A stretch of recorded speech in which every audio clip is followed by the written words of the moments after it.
there will be a hot war between the United States and Russia in the next year. And really? Yes, of course. They want it anyway. Of course.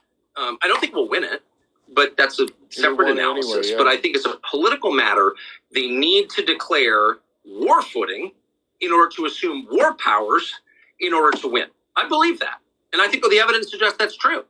So if you're worried about our politics getting like even more vicious than it already is, and people being hurt in our politics, which is entirely possible, you should be worried about the prospect of an open war. We're already at war with Russia, of course.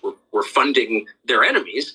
So we're fighting Russia. But I mean, an open battle with Russia where we say we're at war with Russia. I think that could easily happen. I think we could Tonkin Gulf our way into it, where all of a sudden missiles land in Poland. The Russians did it. Our NATO allies been attacked. We're going to war. I could see that happening very easily.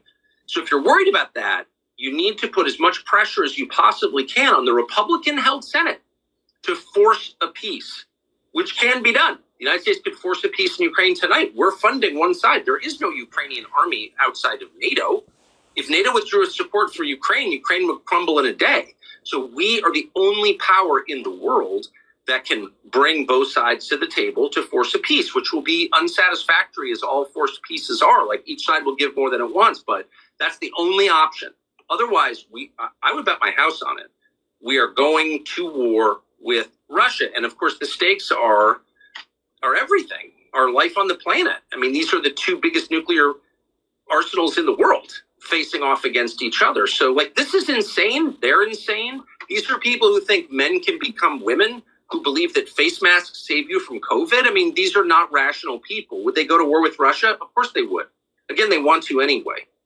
And I don't know why Republicans don't get this at all, but they don't seem to get it. And meanwhile, Republican leaders, and Mitch McConnell's senile too, so I don't even blame him, but all the stupid Republican senators and McCarthy in the House, I mean, it's pathetic. These people are all on board with the war against Russia. Why? Yeah, Jimmy. I think we all know.